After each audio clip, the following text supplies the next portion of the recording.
దేవునికి నువ్వంటే ఎంత ఇష్టమంటే యాకోబు తన సొంత ఆలోచనతో 7 సంవత్సరాలు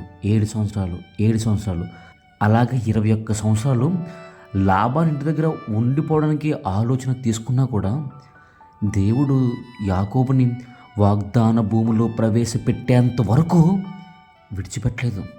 యాకోబు అవకాశం ఇచ్చేంత వరకు యాకోబుతోనే ఉన్నాడు. యాకోబు అవకాశం ఇచ్చాక అప్పుడు యాకోబుతో మాట్లాడి మరలా తిరిగి రప్పించాడు. నువ్వంటే ఎంత ఇష్టమంటే నిన్ను బలవంతంగా ఆయన వాక్యం నీకు వినిపింపజేసి బలవంతంగా నిన్ను తీసుకెళ్ళిపోయి ఆయన ఎక్కడ పెట్టడు. ఆయన ఏమి చేయడు. నీ అంగీకారమే కావాలి, నీవు ఒప్పుకోలే కావాలి. నీ అంగీకారం తెలిపేంత వరకు కూడా ఆయన నీ కోసం ఎదురు చూస్తూనే ఉంటున్నాడు. అప్పుడు యాకోబు కోసం, ఇప్పుడు నీ కోసం. ఇప్పుడైతే మరీ ఆయన భూమి మీదకి వచ్చి మరీ పరిశుద్ధాత్మ దేవునిగా ఎదురు చూస్తున్నాడు. కేవలం నీ అంగీకారం కోసమే. ఎందుకు? వాగ్దానం భూమిలో ప్రవేశపెట్టడానికి, వాగ్దానం నీ సొంతం చేయడానికి, వాగ్దానంలో నిన్ను సంపూర్ణం చేయడానికి.